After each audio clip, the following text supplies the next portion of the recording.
नमस्कार, रणरागिणी न्यूजमध्ये आपले स्वागत। खानापूर गावातील वैष्णवी ज्वेलर्स या सराफ दुकानावर भर दिवसा सशस्त्र दरोडा टाकणाऱ्या सराईत गुन्हेगारांच्या टोळीला पुणे ग्रामीण पोलिसांनी अवघ्या 48 तासात जेरबंद केले आहे।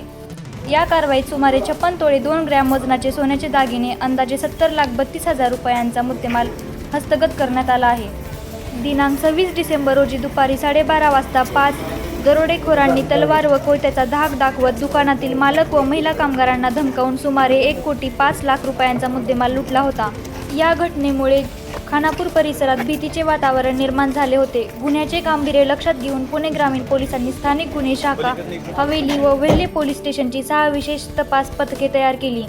सीसीटीव्ही फुटेज व गोपनीय माहितीच्या आधारे वेल्हे तालुक्यातील सिंगापूर डोंगर परिसरातून अंकुश कचरे व गणेश कचरे या 2 आरोपींना अटक करण्यात आली आहे। चौकशीत आणखी 3 विधी संघर्षित बालकांचा सहभाग उघडकीस आला असून आरोपींना न्यायालयाने 5 जानेवारीपर्यंत पोलीस कोठडी सुनावली आहे।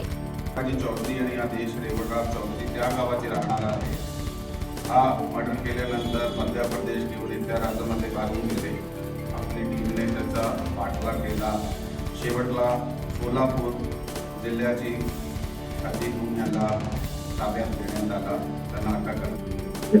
हा मर्डरचा मूळ कारण एक गुन्हे अगोदर त्याचा अपघात झालेला मर्डर केला।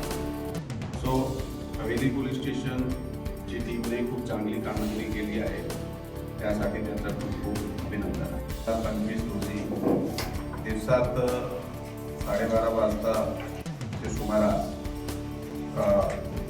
वैष्णवी ज्वेलर्स खानापूर या ठिकाणी एक दिवसात डकैती झाली।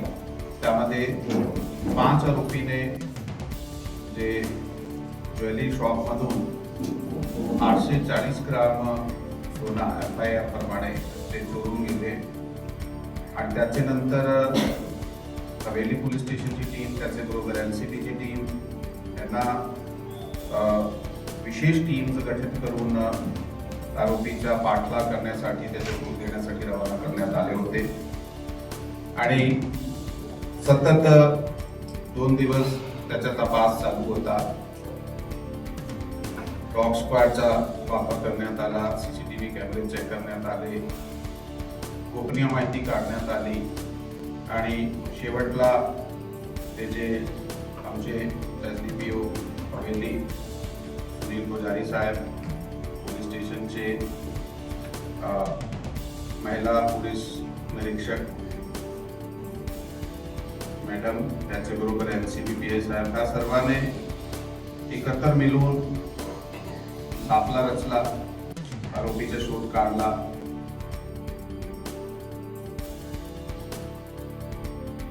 अशाच ताज्या बातम्या पाहण्यासाठी आमचे YouTube channel Ranragini news like, share, subscribe करा। धन्यवाद।